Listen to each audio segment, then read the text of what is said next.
Hello नमस्कार दोस्तों। मैं आपका एस्ट्रोलॉजी फ्रेंड डॉक्टर मोहित जोशी आप सभी का स्वागत करता हूं मेरी स्पेशल सीरीज कन्फर्मेटिव सूत्रस में। अभी मैंने जितने भी वीडियोस डाले हैं उसमें बहुत सारे सूत्र डाले हैं।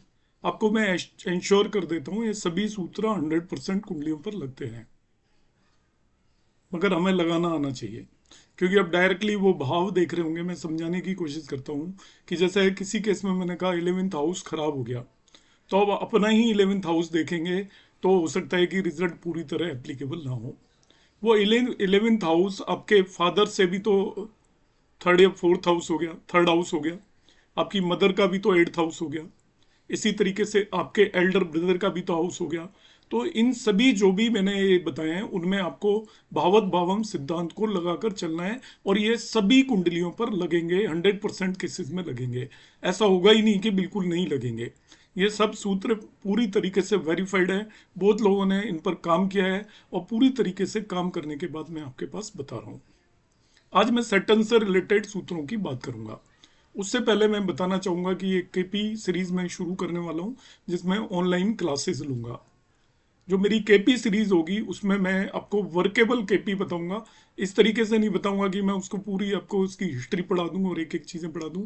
आप प्रेडिक्शन करना सीख जाएंगे, और प्रेडिक्शन के बेसिस पर मेरा बहुत शॉर्ट पीरियड का ये कोर्स होगा, और उसमें आप आसानी से केपी पर काम करना पूरी तरीके से सीख जाएंगे। 100% आप उसमें सक्सेसफुल होंगे। अभी तक मेरे पास बहुत ओवरवेलमिंग रेस्पॉन्स है। 100 से ऊपर लोगों ने रजिस्टर कर दिया है, और भी कोई लोग जो रजिस्टर करना चाहें कर सकते हैं। In the first week of May में मैं स्टार्ट करने वाला हूँ, और जब भी स्टार्ट करूंगा आपको बता दूंगा। अब सबसे पहले मैं एक सूत्र की बात करता हूँ, दैट इज ए सैटर्न सूत्र। शनि का सूत्र है, और ये स्पेसिफिक सूत्र है, पहले थोड़ा सा इसे समझ लें। यदि कोई भी प्लैनेट नीच का हो, ये मैंने यहाँ पे लिखा हुआ है पर मैं इसको बता रहा हूँ, कोई भी प्लेनेट नीच का हो, नीच का, और वो उसे यदि शनि उसके साथ जाकर बैठ जाए या शनि उसको एस्पेक्ट करने लग जाए, तो वो उच्च के प्लेनेट की तरह बिहेव करेगा। Any planet in its fall, fall means यहाँ पे नीच का है, एसोसिएटेड टू सैटर्न और एस्पेक्टेड बाई सैटर्न, तो उसकी फर्स्ट हाफ लाइफ में, जैसे उस पर्सन ने 70 साल जीना है, 60 साल जीना है, तो पहले 30 साल वो उच्च की तरह काम करेगा, और अगले 30 साल वो नीच की तरह काम करेगा, क्योंकि एक्चुअल में वो नीच का ही है।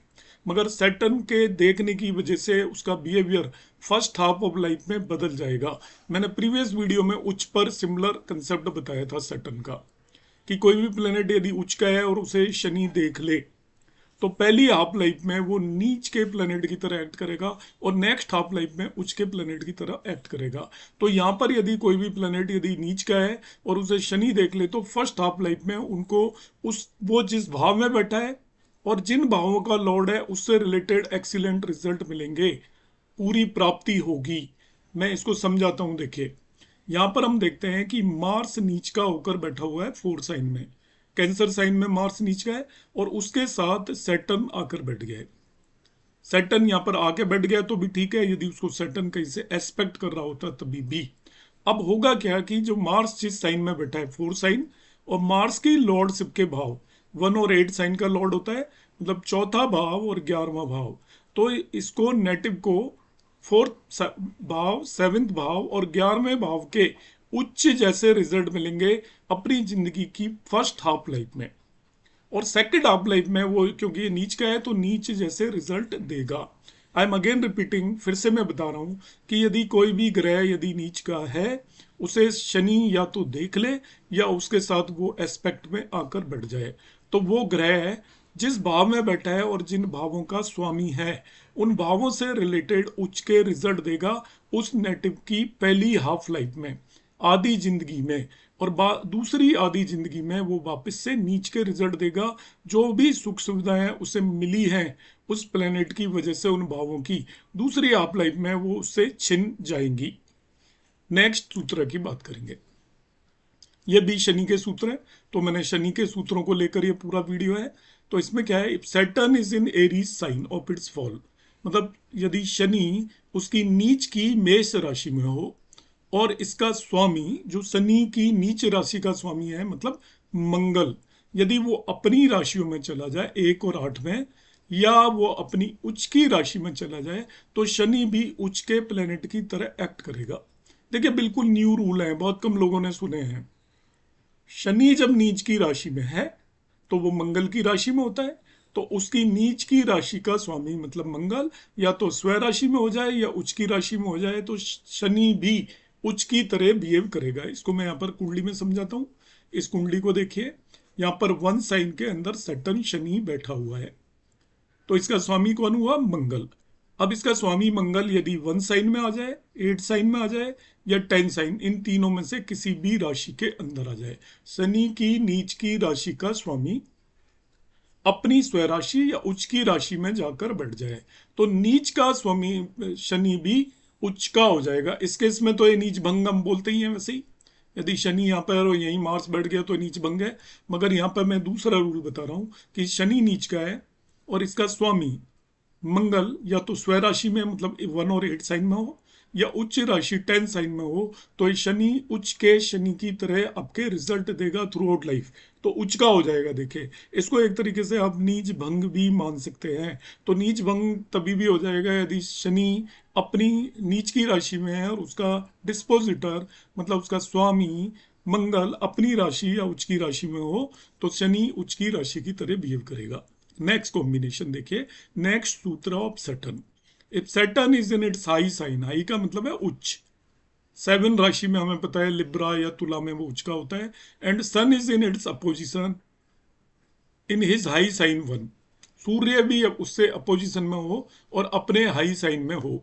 तो सूर्य का हाई साइन मेष राशि होता है, तो कहने का मतलब है शनि भी अपनी उच्च राशि में है और सूर्य भी उच्च राशि में है, तो डेफिनेटली वो दोनों एक दूसरे के अपोजिशन में होंगे, तो दोनों ही नीच के ग्रहों की तरह बिहेव करेंगे। वो उच्च के नहीं रहेंगे, वो नीच के हो जाएंगे एक दूसरे के एस्पेक्ट की वजह से। आप ऐसे समझ सकते हैं। देखिए शनि किसी भी कुंडली में, ऐसा मान लीजिए, सिंपल कर देता हूँ इस रूल को, शनि और सूर्य दोनों ही किसी कुंडली में उच्च के होकर बैठे हों तो वो डेफिनेटली एक दूसरे के अपोजिट ही होंगे, क्योंकि शनि उच्च का है तो वो सेवन साइन में होगा और सन उच्च का है तो वन साइन में होगा। तो दोनों उच्च के जिस भी कुंडली में बैठे हों वो नीच के ग्रहों की तरह रिजल्ट देंगे। अब देखिए क्या होता है, सपोज किसी की कुंडली में शनि उच्च का है और वो योग कारक है और उसके दशा आई और रिजल्ट खराब आए, तो बहुत सारे लोग कहते हैं कि ये मेरी तो शनि की दशा तो योग कारक था, है तो इसने मुझे बर्बाद कर दिया। बर्बाद कर दिया का रीज़न ये है कि हम यदि ये कॉम्बिनेशंस को ध्यान नहीं रखेंगे जिन्हें मैं बता रहा हूँ, या इस तरीके के कॉम्बिनेशंस हमारे माइंड में नहीं है, तो फिर हम इंटरप्रेट कर नहीं पाएंगे। तो एस्ट्रोलॉजी जब तक बहुत ईजी नहीं है जब तक कि हम ज़्यादातर कन्फर्मेटिव सूत्रस को अपने दिमाग में रखें। इसलिए मैं कहता हूँ कि इन्हें आप लिखें और यूज़ करने की कोशिश करें, ये सारे सूत्र सटीक बैठते हैं। और एक शनि का मैं सूत्र बताऊंगा और ये एस्पेक्ट का सूत्र है और ये भी सूत्र बिल्कुल न्यू है। Aspect of Saturn on any house, शनि किसी भी भाव को देख ले, वेदर ऑफ एक्सल्टेशन और फॉल, makes the body part related with that house weak. बहुत सिंपल है। यदि शनि जिस भी भाव को देखता है, इसीलिए हम शनि को अशुभ ग्रह बोलते हैं, उसमें उसके एस्पेक्ट को खराब मानते हैं। आपकी कुंडली के जिस भी भाव को शनि देखेगा उस भाव से रिलेटेड जो भी बॉडी ऑर्गन्स हैं वो कमजोर हो जाएंगे, आपके ही नहीं होंगे। भावत भावम सिद्धांत भी देखना है, मैं यहाँ पे एक्सप्लेन करूंगा। देखिए एक कुंडली यहाँ पे बनाई हुई है और शनि इसमें उच्च का बैठा हुआ है सेवन साइन के अंदर, तो यहाँ से थर्ड दृष्टि से थर्ड भाव को देखेगा, सेवन दृष्टि से सातवें भाव को देखेगा और टेंथ दृष्टि से वो टेंथ भाव को देखेगा, तो तीन भावों को वो देख रहा है। तो अब होगा क्या, देखिए यहाँ पे मैंने मेंशन किया है in this chart given native is of Libra ascendant. Saturn is situated in Lagna and aspecting the third, seventh and 10th house. तो body part related to third house, seventh house and 10th house उसके damage हो जाएंगे, affect होंगे। Damage का मतलब मैं थोड़ा strong word हो गया, अफेक्ट होंगे ऐसा मानकर चलेंगे। उसको प्रॉब्लम होगी, थर्ड हाउस का मतलब उसको अपनी आर्म्स या हैंड्स में प्रॉब्लम होगी, गले में प्रॉब्लम होगी, थ्रोट के अंदर, आर्म्स में हाथों में प्रॉब्लम होगी थर्ड एस्पेक्ट की वजह से। हेल्थ ऑफ वन और more of the younger brothers, एक से ज्यादा यंगर ब्रदर और सिस्टर्स की हेल्थ में भी प्रॉब्लम होगी, क्योंकि थर्ड हाउस आपका रिलेशन में यंगर ब्रदर एंड सिस्टर को रिप्रेजेंट करता है। फर्दर देखिए और एक एप्लीकेशन देखिए, ये थर्ड हाउस जो है, थर्ड हाउस को आप ध्यान से देखेंगे तो ये हम यहाँ पर देखते हैं तो इट बिकम्स थर्ड हाउस वैसे कौन सा होता है, भावत भावन थ्योरी लगाऊंगा मैं। तो आपके लाइफ पार्टनर का नाइन्थ हाउस है, ये लाइफ पार्टनर है, वहां से नाइन्थ हाउस हो गया। तो लाइफ नाइन्थ हाउस एक्चुअली आपकी स्पाइन प्रॉब्लम या बैक प्रॉब्लम को रिप्रेजेंट करता है। तो यदि आपका सेटल लग्न में बैठा है तो आपके स्पाउस की स्पाइन में या बैक बोन में प्रॉब्लम होगी, बैक में दर्द की शिकायत होगी। आप इसे लगा के देखें, बहुत सारे लोग लगाते नहीं हैं। आपकी यदि कोई हस्बैंड या वाइफ जो भी हैं जिनकी लग्न में सैटर्न बैठा है, तो आप देखेंगे कि आपकी वाइफ या हस्बैंड जो भी स्पाउस है उसको बैक एक की प्रॉब्लम हो सकती है। The native will get some injury or weakness or disease in the sexual part or in prostate और डायबिटीज और किडनी। ये रीजन क्या है देखिए सभी डिजीज का, उसके सेक्सुअल पार्ट्स में कोई चोट लग सकती है, इसी तरीके से उसको डायबिटीज हो सकती है, किडनी में उसको प्रॉब्लम हो सकती है, डिजीज हो सकती है, उसको इंजरीज हो सकती हैं उसके सीक्रेट ऑर्गन्स के अंदर। उसका रीजन क्या है, क्योंकि ये सेवेंथ हाउस को रिप्रेजेंट कर रहा है, सेवेंथ हाउस को एस्पेक्ट कर रहा है। सेवेंथ हाउस होता है आपका डायबिटीज के लिए भी हम देखते हैं, किडनी के लिए भी देखते हैं, सेक्सुअल ऑर्गन्स के लिए भी देखते हैं। तो इस सभी तरीके की प्रॉब्लम होंगी because seventh house is afflicted by Saturn. तो हम इस तरीके से इसको इंटरप्रेट करेंगे। तो ये जो सेवेंथ हाउस है, यहाँ पे मैं फादर को टेंथ हाउस से लेकर चल रहा हूँ, मैं पहले ही बता चुका हूँ। इन सभी सूत्रों में फादर को टेंथ हाउस से लूंगा। तो टेंथ हाउस से ये भाव फिर टेंथ हो गया, तो फादर का टेंथ हो गया एक तरीके से। तो टेंथ हाउस फादर का टेंथ होने का मतलब है वो फादर के घुटनों वगैरह में, नीज में भी प्रॉब्लम हो सकती है, ये भी देख सकते हो। यदि सैटर्न लग्न में बैठा है आपकी में, तो आप चेक करिए आपके फादर के नीज में प्रॉब्लम होगी। तो native of father will suffer knee pain, और खुद नेटिव के भी नीज में प्रॉब्लम हो सकती है, नेटिव के खुद में, क्योंकि इसके टेंथ हाउस को भी इन्फ्लुएंस कर रहा है। तो नेटिव के नीज में भी प्रॉब्लम हो सकती है। अब कोई 30 ईयर का पर्सन इस पे कमेंट करेगा कि मेरे नीज में प्रॉब्लम नहीं है, एक्चुअली ये सब problem over the period of time होती हैं, विद बर्थ होंगी ऐसा कोई जरूरी नहीं है, पर ये प्रॉब्लम सब अराइज होती हैं। तो ये सूत्र बहुत ही सटीक है, आप भावत भावन के हिसाब से भी इसे देखेंगे। आपका स्पाउस भी को भी बीमार हो सकता है, ये भी आप ध्यान रख के चल सकते हैं।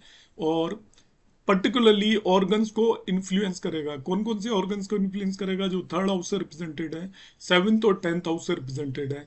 और आपके जो रिलेटिव्स के भावत भावों के हिसाब से भी देखेंगे तो उनको भी प्रॉब्लम हो सकती है, ये भी आप चेक कर सकते हो। देखिए सेवेंथ हाउस आपके फोर्थ हाउस से फोर्थ है, आप देखिए, तो आपको मदर को बीपी वगैरह की प्रॉब्लम हो सकती है, इस तरीके की प्रॉब्लम आप इंटरप्रेट कर सकते हैं। तो इसको जितना ज़्यादा आप लगाने की कोशिश करेंगे 100% सटीक फॉर्मूला है, लगने ही वाला है। नेक्स्ट सैटर्न सूत्र की मैं बात करूंगा। If Saturn is situated in Aries, Leo और सेजिटेरियस साइन, जनरली इन तीनों को एज पर एस के मेहता ये तीनों ही डेबिलिटेड या नीच के साइन माने जाते हैं, पर चलो कोई बात नहीं, मैं एरीज को भी नीच का मानूं। मगर यहाँ पे सूत्र है, यदि सैटर्न आपका एरीज, लियो या सेजिटेरियस मतलब मेष राशि, सिंह राशि और धनु राशि के अंदर है, और जिस भी राशि के अंदर शनि बैठा हुआ है, उसका जो स्वामी है वो यदि अपनी राशि में हो या उच्च की राशि में हो, तो शनि बहुत ज्यादा स्ट्रांग हो जाएगा और वो एक्सोल्टेड प्लेनेट की तरह बिहेव करेगा। ये बिल्कुल सूत्र वैसे ही है जैसे मैंने आपको मंगल के केस में बताया था। अभी मैंने बताया था एक सूत्र जो मैं फिर रिपीट कर देता हूँ, ये मैंने मंगल के केस में सूत्र बताया था कि यदि शनि नीच का है और उसका जो लॉर्ड है वो अपनी राशि या उच्च की राशि में जाकर बैठ जाए मार्स, तो शनि उच्च के की तरह बिहेव करता है। मगर अब रूल में ये शनि केवल एरी साइन में नहीं, यदि वो 1, 5 में किसी भी साइन के अंदर शनि बैठा हुआ है, जैसे मैंने 5 साइन में बिठा रखा है, 1 में एक्सप्लेन कर चुका हूँ, 9 साइन में बिठा रखा है, यदि लियो में बैठा हुआ है और इसका लियो का लॉर्ड, सिंह राशि का लॉर्ड सूर्य यदि उच्च का या अपनी राशि में हो, मतलब जैसे हमें यहाँ पे मैंने उच्च का बिठा दिया, या सूर्य इसके साथ भी बैठा होता तो भी शनि उच्च के शनि की तरह बिहेव करेगा। तीसरा है, यदि शनि यहाँ पर 9 सेजिटेरियस या धनु राशि में बैठा हुआ है, सेजिटेरियस या धनु राशि में बैठा हुआ है। अब इसका सेजिटेरियस का जो लॉर्ड है जुपिटर, वो या तो उच्च का हो जाए 4 साइन में, या वो इसी राशि में बैठ जाए या 12 साइन में जाकर बैठ जाए। जुपिटर या तो उच्च की राशि में या अपनी ही स्वय राशि में जाकर बैठ जाए, तभी भी शनि उच्च की तरह बिहेव करेगा। अब इसे ध्यान से समझ लें। और ये रूल है 1, 5, 9, ये 3 राशियां हैं, उनमें यदि शनि बैठा हो, नंबर वन, अब जिस भी राशि में इनमें से बैठा है उसका स्वामी स्वय राशि या उच्च की राशि में हो तो शनि उच्च के शनि की तरह बिहेव करेगा और बहुत ही अच्छे रिजल्ट देगा। तो इसको समझाया है, यहाँ पर मैंने एक्सप्लेन किया है कि शनि जैसे यहाँ पर 9 साइन में जाकर बैठ गया, तो 9 साइन का लॉर्ड जुपिटर या तो उच्च का हो जाए या स्वय राशि में हो जाए, तो शनि भी उच्च के या स्वय राशि के ग्रह की तरह बिहेव करेगा। Next is a very important सूत्र, बहुत ही रेयर सूत्र है, बहुत इंपॉर्टेंट, बहुत सटीक सूत्र है। आप इसे लगाने की कोशिश करें, बिल्कुल नई चीज है सीखने के लिए, ध्यान दीजिएगा ये। और एक सब कन्फर्मेटिव सूत्र है, इनका कोई एक्सेप्शन नहीं है, सभी कुंडलियों पर लगते हैं, आपको लगाना केवल आना चाहिए। क्या कर रहा है देखिए, the house that falls in between the third aspect of Saturn becomes very weak. ध्यान से समझें, शनि है यहाँ पर और वो तीसरा एस्पेक्ट यहाँ पर डाल रहा है, इसके बीच में जो भी हाउस भाव आएगा वो एकदम कमजोर हो जाता है, इसमें जो ग्रह बैठा है वो भी कमजोर हो जाता है। तो यहां पर जैसे देखिए शनि है 2 राशि में और ये थर्ड एस्पेक्ट से 4 साइन को देख रहा है, तो जो भी ये तीसरा भाव इस नेटिव का बहुत ज्यादा कमजोर हो गया और साथ साथ तीसरे भाव में जो ग्रह बैठे होंगे वो भी कमजोर हो जाएंगे, फल नहीं दे पाएंगे। तो इस केस में क्या करूंगा मैं, शनि सेकंड हाउस में फोर्थ हाउस को एस्पेक्ट कर रहा है, बीच में भाव पड़ा तीसरा, तो तीसरा भाव कमजोर हो गया, कमजोर होने का मतलब ये होगा भाई बहनों से इसकी बनेगी नहीं, या भाई बहनों की, छोटे भाई बहनों की हेल्थ अच्छी नहीं रहेगी, इसका अंदर पराक्रम नहीं होगा, डरेगा हर बात पर, साहसी कदम लेने की इसके अंदर हिम्मत नहीं होगी, जैसे भी ऐसी कोई प्रॉब्लम होगी एकदम से डर जाएगा, चीजों से डर कर रहेगा। सपोज इसे डॉक्टर के पास ही जाना है तो जाने की कोशिश नहीं करेगा, बचेगा कि डॉक्टर कोई बीमारी ना बता दे, कोई टेस्ट करवाना है तो वो भी नहीं करवाएगा, इस तरीके की चीजें होंगी। और यहाँ पे जो भी ग्रह बैठ गए यदि इसके थर्ड एस्पेक्ट के बीच में, आप समझ जाइए, मैंने यहाँ पे एग्जांपल लिया, सपोज शनि 12वें भाव में होता तो थर्ड एस्पेक्ट इसकी पड़ती आपकी सेकंड भाव पर, तो इसकी लग्न एकदम कमजोर हो जाती, लग्न में बैठा हुआ हर एक ग्रह कमजोर हो जाता। तो ये क्या सूत्र है, the house that falls in between the third aspect of Saturn become very weak in between third aspect का मतलब शनि और उससे तीसरे भाव के बीच में, मतलब ये भाव होगा एक्चुअली सेकंड फ्रॉम शनि, आप कह सकते हो शनि से दूसरा भाव हमेशा कमजोर हो जाएगा और शनि से दूसरे भाव में बैठे हुए ग्रह कमजोर हो जाएंगे और अपने फल नहीं दे पाएंगे। तो जब भी आप इन्हें लगाओगे शनि से दूसरे भाव की यदि दशा आई, तो वो चाहे योग कारक है चाहे बेनिफिक है, वो आपको अच्छे रिजल्ट नहीं देगा। तभी आप कहेंगे कि यार ये हमारा तो बहुत अच्छा ग्रह था मगर इसकी दशाएं सही नहीं मिली, वो इसीलिए नहीं मिलती हैं। तो आज हम यहीं तक रखेंगे, कमिंग वीडियोस में आप जरूर देखते रहिएगा और एक नोटबुक बना लीजिएगा, मैं इस तरीके के सूत्र लेकर आता रहूँगा। अभी कुछ दिन तक मेरी ये सीरीज चलती रहेगी, अभी मैं कमिंग डेज में मैरिज से रिलेटेड बहुत इंपॉर्टेंट सूत्र लेकर आने वाला हूँ, जिससे मैरिज कैसी होगी, मैरिड लाइफ कैसी होगी, उस पर मैं इसमें प्रकाश डालने की कोशिश करूँगा। नमस्कार, धन्यवाद, जय श्री राम।